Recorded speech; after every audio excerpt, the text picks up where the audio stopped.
ಒಂದು ಸಂಸ್ಕೃತಿ. ಚಲವಾದಿ ನಾರಾಯಣ ಸ್ವಾಮಿ ಅವರ ಬಗ್ಗೆ ಆಮೇಲೆ ಹೇಳ್ತೀನಿ. ಮೊದಲು ಈ ರವಿಕುಮಾರ್ ಅವರು ಹೇಗೆ ಒಂದು ಹೆಣ್ಣುಮಗಳು ಈ ಜಿಲ್ಲೆಯ ಅಧಿಕಾರಿಯಾದ ನಮ್ಮ ಫೌಜಿಯಾ ತರನ್ ಮೇಡಮ್ ಅವರ ಬಗ್ಗೆ ಮಾತಾಡಿದಾರಲ್ಲ, ಅದ್ರ ಬಗ್ಗೆ ಹೇಳಕ್ ಇಷ್ಟಪಡ್ತೀನಿ. ಇವರು IAS ಅಧಿಕಾರಿಯಾಗಿ, ಅದಕ್ಕೆ ಮುಂಚೆ IRS ಆಗಿದ್ದು, ನಂತರ ಇಲ್ಲ ನಾನು IAS ಆಗಿ ಜನಗಳ ಸೇವೆ ಮಾಡಬೇಕು ಅಂತ 2014ರಲ್ಲಿ IAS ಆಗಿ ಈ ಜಿಲ್ಲೆಯಲ್ಲಿ ಇವತ್ತು ಜಿಲ್ಲಾಧಿಕಾರಿಯಾಗಿ ಕೆಲಸ ಮಾಡ್ತಿದ್ದಾರೆ.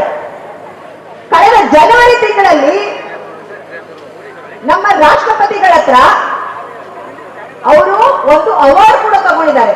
ಏನಂತ? ಅತ್ಯುತ್ತಮ ಚುನಾವಣಾ ಅಧಿಕಾರಿ ಅಂತ. ಇಂತಹ ಒಂದು ಹೆಣ್ಣು ಮಕ್ಕಳನ್ನ ಪಾಕಿಸ್ತಾನಕ್ಕೆ ಹೋಲಿಸ್ತಿರಲ್ಲ, ಯಾಕೆ? ಅವರ ಧರ್ಮದ ಮೇರೆಗೆ.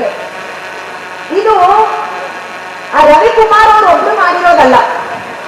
ಮಧ್ಯಪ್ರದೇಶದಲ್ಲಿ ಬಿಜೆಪಿಯ ಒಬ್ಬ ಸಚಿವ ಕೂಡ ಈ ಆಪರೇಷನ್ ಸಿಂಧೂರ್ ನಡೀತಲ್ಲ, ನಮ್ಮ ಸೇನೆ ಪಾಕಿಸ್ತಾನದ ಒಳಗೆ ಹೋಗಿ ಅಲ್ಲಿನ ಭಯೋತ್ಪಾದಕರನ್ನ ಕೊಂದ್ರಲ್ಲ, ಆ ಭಯೋತ್ಪಾದಕರ ತಂಗಿಯಂತೆ ಆ ಒಂದು ಸೇನೆಯ ಆಪರೇಷನ್ ಕರ್ನಲ್ ಕುರೇಶಿ ಅವ್ರನ್ನ, ಸೋಫಿಯಾ ಕುರೇಶಿ ಅವ್ರನ್ನ ಭಯೋತ್ಪಾದಕರ ತಂಗಿ ಅಂತಾರೆ.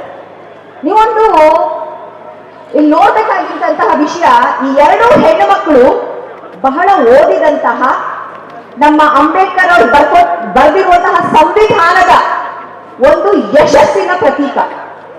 ಓದಿ ಒಂದು ಒಳ್ಳೆಯ ಮಟ್ಟಕ್ಕೆ ಹೋಗಿರುವಂತಹ ಹೆಣ್ಣು ಮಕ್ಕಳು. ಇಂಥವರನ್ನ ನೋಡಿದ್ರೆ ಸಹಿಸಕ್ಕಾಗಲ್ಲ. ಹೆಣ್ಣು ಮಕ್ಕಳು ಮುಂದೆ ಬರೆದ್ರೆ ಸಹಿಸಕ್ಕಾಗಲ್ಲ. ಅದರಲ್ಲೂ ದಲಿತ ಹೆಣ್ಣು ಮಕ್ಕಳು, ಹಿಂದುಳಿದ ವರ್ಗದವರು, ಅಲ್ಪಸಂಖ್ಯಾತ ಹೆಣ್ಣು ಮಕ್ಕಳು ಏನಾದ್ರೂ ಮುಂದೆ ಬಂದ್ರೆ ಬಿಜೆಪಿ ಅವರಿಗೆ ಸಹಿಸಕ್ಕಾಗಲ್ಲ.